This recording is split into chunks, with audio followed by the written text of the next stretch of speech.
en stor hånd til Jørgen Thorup og Nanna Jacobi. Mange tak skal I have. Jeg har glædet mig rigtig meget til det her. I dag der skal jeg også være sådan en slags vært, som lige binder tingene sammen. Og jeg får hjælp af Nanna Jacobi, som også er en del af Koda Skolekontakt. Jeg er sangskriver og har levet af at lave musik i 35-40 år snart. Og jeg har oplevet rigtig meget i min tid som professionel musiker og sanger og komponist og hvad ellers har lavet. Men jeg vil sige, det her at tage ud på skoler og lave musik med sådan nogen som jer, det giver så meget mening i mit liv. Så jeg vil sige, jeg tror, jeg glæder mig mindst lige så meget som alle jer, som snart skal op og synge jeres sang. Og jeg tror, at måske Nanna kan sige noget af det sammen. Koda Skolekontakt er et initiativ, som har kørt i 10 år snart. Og de kommer faktisk i kontakt med over 5.000 børn, skolebørn, hvert år. Og der er rigtig mange skoler, der søger hvert år. Det er over 400 skoler.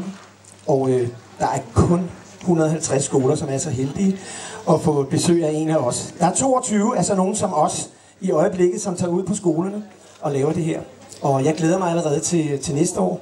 Nanna og jeg skal være med næste år også. Og vi skal ud på forhåbentlig mange skoler og lave mange sange. Vi har været på 3 skoler til sammen. Og jeg vil gerne fortælle lidt om den første skole, som jeg var ude på. Det var lidt af en rejse. Fordi at, det var faktisk helt ude på Christiansø, hvor jeg heldigvis havde været før, så jeg kendte godt øen. Jeg kendte ikke skolen, og jeg kendte ikke eleverne. Jeg blev modtaget nede på kajen, da jeg kom sejlende over. Så stod hele klassen der, det var jeg meget glad for. Jeg var meget rørt, vil jeg sige. De har simpelthen lavet en sang, som handler om, hvad der sker i løbet af ugen. Jeg synes, vi skal byde velkommen til Christiansø Skole nu. Giv dem en stor hånd. Kom her. Yeah.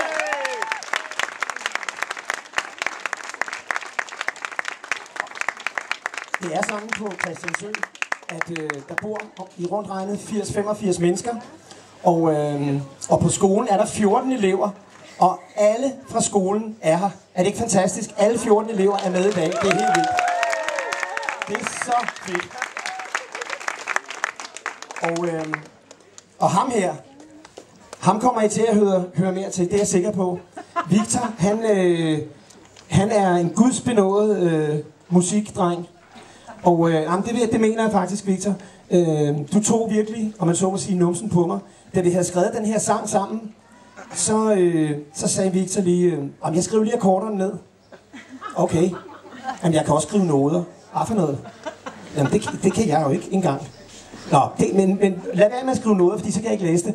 Så gik Victor lige i gang og skrev lige akkorderne, og så gik han lige over til klaveret, og så sagde vi 1, 2, 3, 4, så spillede vi sangen. Altså, hold nu op. Men nu har du fået rigtig meget ros, ja, og det skal du også have. Victor, hvordan sådan oplevede du det der med at være med til sådan en ting?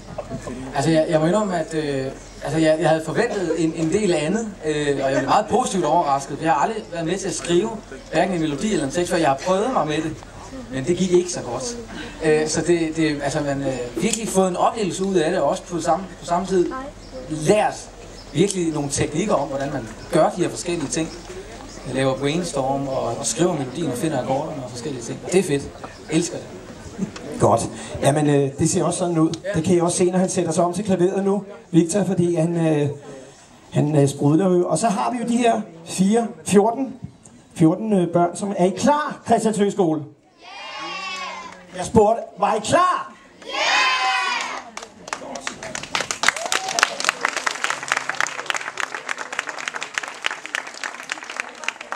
Kan du ikke lige fortælle mig, hvad sangen hedder her? Der står der.